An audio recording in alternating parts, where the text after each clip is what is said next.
On the morning of December 7th, 1941, Japanese planes launched a surprise attack on the U.S. Pacific Fleet at Pearl Harbor, killing over 2,400 people. The following day, the United States declared war on Japan, entering into World War II. But what gets lost sometimes is that Pearl Harbor wasn't Japan's only target that day. It was only a small portion of a much larger, coordinated attack on several U.S. and British territories thousands of miles apart from each other. It was a massive military operation that caught both the British and U.S. forces by surprise. They landed the first punch in the Pacific War, which gave them an early advantage. Even though the other attacks occurred at the same time as Pearl Harbor, the date of these attacks is one day later, on December 8th, because they occurred across the international date line. At the time, Japan was at war with China and was looking to dominate all of East Asia. The U.S. was providing military and financial aid to China and also placed an embargo on Japan to stop their aggression in Asia. The embargo included freezing Japanese assets in the U.S. and prohibiting all oil exports to the island nation. As Japan's oil reserves started to run dry, there were some intelligence reports indicating the possibility of a Japanese retaliation attack, but they were often dismissed or not taken seriously enough due to the belief that Japan would not dare attack the U.S. directly. At the time, the U.S. and British intelligence severely underestimated the Japanese military capabilities and downplayed the threat they posed. They thought that the Japanese soldiers were poorly trained. They also didn't have a complete understanding of the size and strength of the Japanese military, especially its naval air force. The first attack that day occurred in the British territory of Malaya, about an hour prior to the raids on Pearl Harbor. The Japanese initiated their invasion of Malaya, often referred to as the Malayan Campaign, by landing troops on the northern coast of Malaya at Kota Baru via the sea. The plan was to work their way from north to south towards the city of Singapore, which sat at the southern tip of Malaya. The Japanese also attacked Thailand just to the north of Malaya on the same day. The attack on Thailand was to force the Thai government to accept the Japanese as an ally and allow them to use Thailand as a strategic base to launch attacks on British colonies in Southeast Asia, especially Malaya and Burma, and gaining access to vital ports, railways, and airfields necessary for the campaigns. Thailand had a formidable military, and the Japanese weren't looking to get in a long drawn-out battle with them. The plan worked, with an alliance between Thailand and Japan formally being signed on December 21st, which ended Winston Churchill's hopes of forging an alliance with the Thai government. The Japanese, who did a lot of reconnaissance of Malaya and British troop movements leading up to the Malayan campaign, were well prepared for the jungle terrain, which gave them an upper hand against the British. Part of the Japanese plans were to use bicycle infantry, where they seized large number of civilian bicycles upon landing in Malaya, knowing they were readily available. The bicycles allowed soldiers to navigate narrow paths and dense jungle terrain. Entire units would move on two wheels without the need for fuel, outflanking the enemy time and time again. The use of Thai airfields helped the Japanese launch air raids on Malaya and, more importantly, Singapore. Although British Commonwealth squadrons were deployed in Malaya, their obsolete aircrafts were easily destroyed by the Japanese, giving the Japanese complete control of the air. Even though the British put up a fierce resistance, Malaya had fallen into Japanese hands by the end of January 1942, with the remaining British forces retreating across the Johor Causeway to Singapore. Singapore was the foremost British military base and economic port in Southeast Asia, and was of great importance to the British.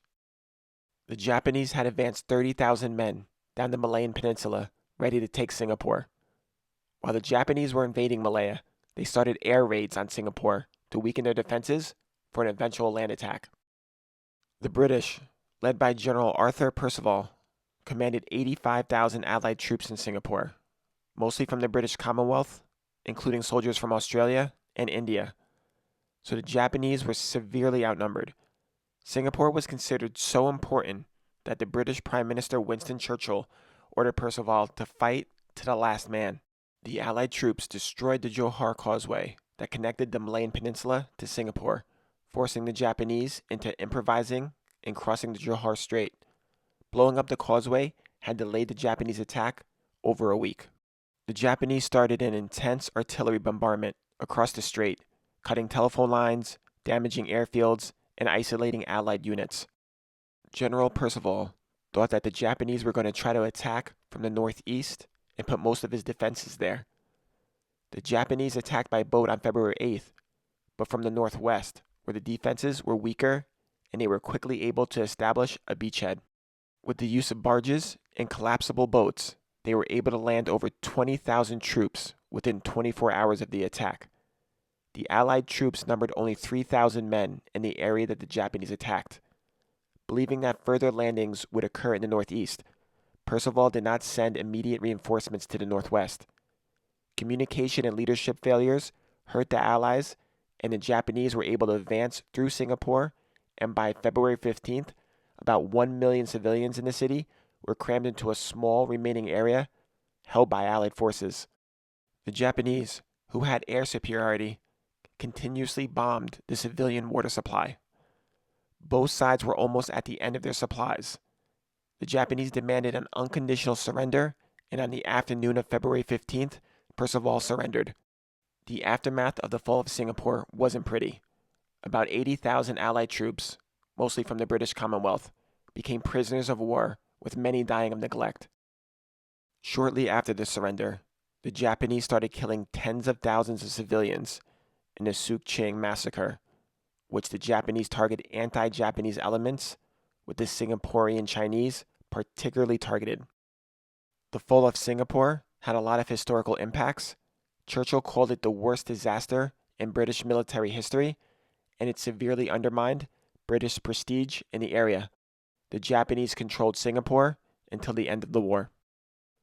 About 10 hours after the attacks on Pearl Harbor, the Japanese also attacked the Philippines, an American colony. An initial aerial bombardment was followed by landing of ground troops.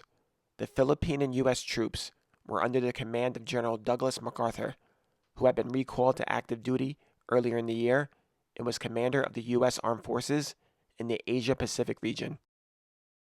Under the pressure of superior numbers, the defending forces withdrew to the Bataan Peninsula.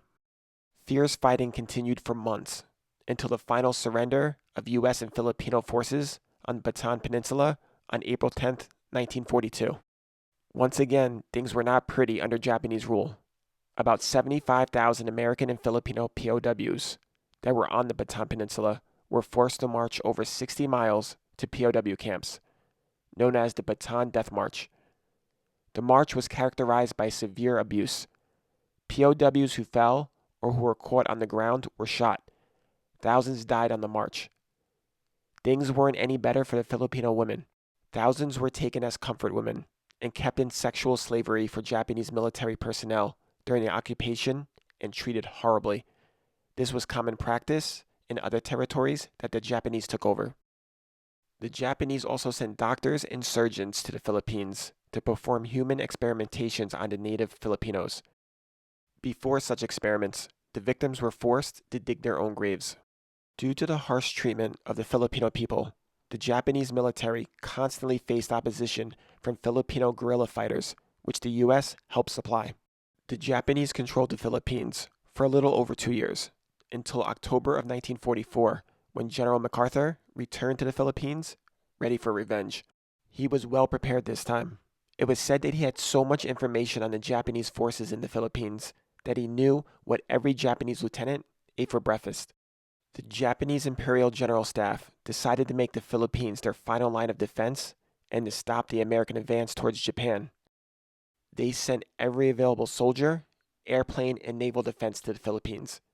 In Japan's militaristic society, to be captured in war was extremely shameful. Rather than live and bear the shame, the soldiers would rather die in battle to avoid leaving a dishonorable name. I learned a lot about this in a book I just finished reading called Unbroken by Laura Hillenbrand. I've read countless World War II books, and this might be my all-time favorite. So if you haven't read it, you should check it out. The fight to liberate the Philippines was fierce and bloody, especially in Manila and the mountains of northern Luzon, where the Japanese troops had retreated to. To aid the Americans, the Philippine Commonwealth troops and guerrilla fighting units rose up everywhere for the final offensive. The fighting lasted almost a year, until Japan's formal surrender, but the Philippines suffered staggering losses. Over 500,000 Filipinos, both military and civilians, died from all causes from the beginning of the occupation to the end, and they also suffered great physical destruction as well. The Philippine population decreased continuously for the next 5 years due to the spread of diseases and the lack of basic needs. During the war, President Roosevelt promised the Philippines independence once the Japanese were defeated, and on July 4th, 1946, the Philippines gained full independence from the United States. About an hour after the attack on Pearl Harbor, the Japanese also began to bomb Guam, a 212 square mile island, an American colony since 1898. Once again, the Japanese started with aerial bombings, and then 2 days later, they came ashore. Guam was poorly prepared for the invasion, and the Japanese quickly defeated the minimal American forces on the island. The Japanese controlled Guam for almost 3 years, until the Americans returned in July of 1944 to recapture the island. The Americans looked to gain air and naval superiority before attempting to make landfall. 274 ships and 13 aircraft carriers participated in the initial bombardment of the island. Over 4,000 bombs were dropped in the days leading up to the American troops making landfall.